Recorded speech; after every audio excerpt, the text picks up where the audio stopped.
జగన్మోహన్ రెడ్డి నాయకత్వంలో యువజన శ్రామిక రైతు కాంగ్రెస్ పార్టీ అధికారంలోకి వచ్చినప్పటి నుంచి కూడా ప్రభుత్వ అండతో రాష్ట్రం మొత్తం మీద హిందూ దేవాలయాల మీద జరుగుతున్నటువంటి దాడులు కానీ, హిందూ దేవాలయాల యొక్క ఆస్తులు అక్రమంగా ఆక్రమించుకోవాలని చేసేటువంటి ప్రయత్నాలు కానీ,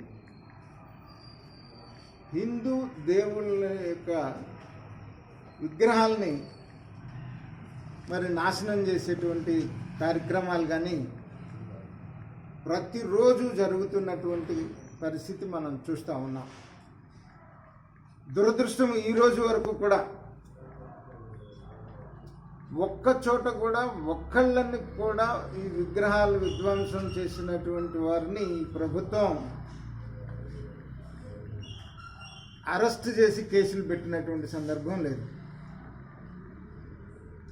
ఈ మధ్య విజయనగరం జిల్లాలో రామతీర్థలో రాముల వారి విగ్రహాన్ని తలకాయ నరికి చెరువులో పడేసినటువంటి సంఘటన సందర్భంగా భారతీయ జనతా పార్టీ చలో రామతీర్థ కార్యక్రమాన్ని రేపు పిలుపునివ్వడం జరిగింది. ఈ ప్రభుత్వం వచ్చినప్పటి నుంచి కూడా పోలీసులు వారి ఉద్యోగం చేయటం మానేశారు. ప్రభుత్వ ఉద్యోగం తప్ప ప్రతిపక్షాల యొక్క నోర్లు నొక్కేయటం, ప్రశ్నించే వాళ్ళని అరెస్ట్ చేయటం, నిరసన కార్యక్రమాలు చేద్దామని అనుకుంటే హౌస్ అరెస్టులు చేయటం. ఇవాళ కూడా ఇప్పుడు నేను విశాఖ ఎక్స్ప్రెస్కి విశాఖపట్నం వెళ్ళి విశాఖపట్నం నుండి పార్టీ ఆఫీస్ నుండి విజయనగరం రామతీర్థకి వెళ్ళాలని, చలో రామతీర్థ కార్యక్రమానికి వెళ్ళాలనుకున్నప్పుడు వాళ్ళ ఈ హౌస్ అరెస్ట్ అనేటువంటిది అప్రజాస్వామ్యం, ఈ రకంగా దుర్మార్గంగా పోలీసులతోటి ప్రజల నోరు నొక్కేయాలి అని అనుకుంటే ఖచ్చితంగా 2019లో తెలుగుదేశానికి ఏ గతి అయితే పడుతుందో వచ్చే ఎన్నికల్లో అంతకన్నా దారుణంగా జగన్మోహన్ రెడ్డి ప్రజల ఆగ్రహాన్ని చవి చూస్తాడని చెప్పేసి సందర్భంగా నేను చెప్తా ఉన్నాను. సరే అన్నా, మీకు నోటీసులు ఇవ్వటం కానీ అలాంటి నోటీసులు ఏమి ఇట్లా నోటి మాట ఏంటంటే నోటీస్ ఏమి లేదు, మీరు వెళ్ళడానికి లేదు, పర్మిషన్ లేదు, హౌస్ అరెస్ట్ చేస్తున్నామని చెప్పినారు. ఎలా తీసుకుంటున్నారు సార్?